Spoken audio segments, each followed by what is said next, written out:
जिया हो पेरा पेरा पेरा ओहो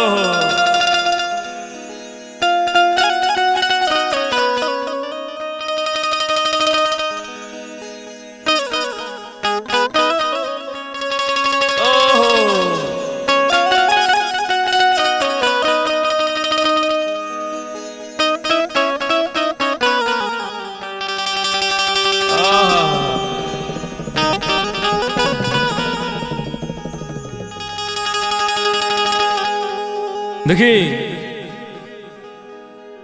चैत के महीना बा भैया। ये औरत के पति परदेश में बाड़े औरतिया कहतिया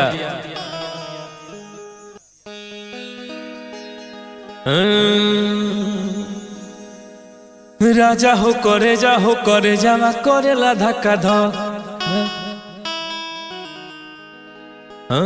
कि राजा हो करे जावा करेला धक्का धक राजा हो करे जावा करेला धक्का धक चोली में जो बन गरमाइल भीतर में फागुन चैत आइल भइल बा परान अखबा राजा हो करे जावा करेला धक्का धक और राजा हो करे जावा करेला धक्का धक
नौकरी हजार के बड़ुए जवानी बा करोड़ के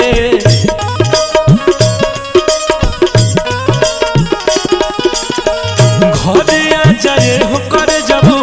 काम कर्ज छोड़ के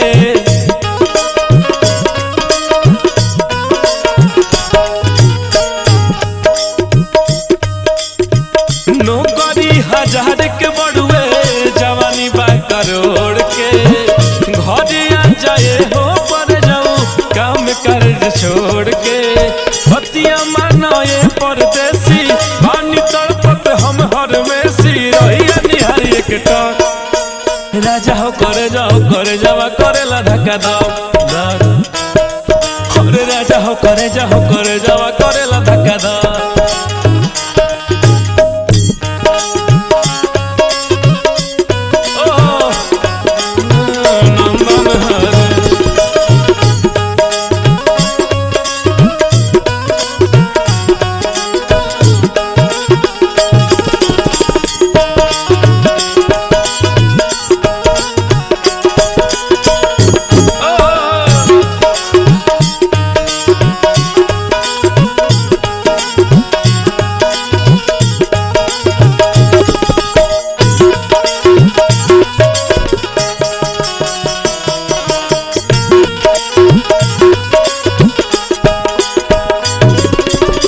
झूठ नहीं बोली बतिया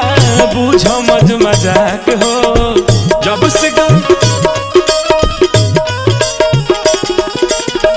जब से गईला पहाड़ा देवरा गड़वले बयाक हो